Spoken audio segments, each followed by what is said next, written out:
Hey guys, welcome to my channel. If you enjoy watching and want more, go ahead and subscribe. I keep things simple, helpful, and easy to understand. Let's jump in.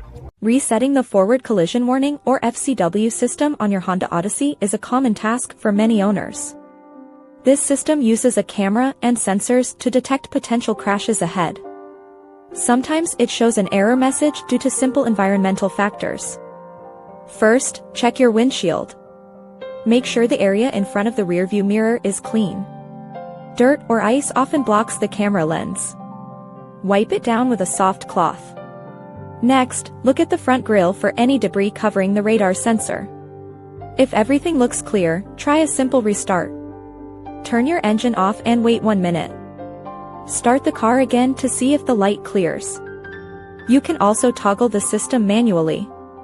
Locate the FCW button on the lower left side of the dashboard. Press and hold it to turn the system off and then back on. If the error persists, use the infotainment screen. Go to the Settings menu and select Vehicle. Find the Driver Assist System Setup option. Look for Forward Collision Warning Distance and adjust the setting. This can sometimes trigger a system refresh. Another trick is to disconnect the car battery for 10 minutes. This performs a hard reset on the computer modules.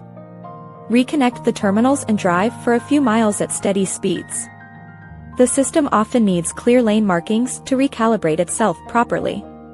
If the light stays on after these steps, the camera might be misaligned. You should visit a dealer for a professional calibration.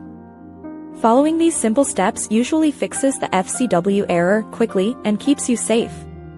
Keep your sensors clear for safety. Thanks so much for watching. If you liked the video, tap the thumbs up, hit subscribe, and ring the bell so you don't miss anything new. See you next time.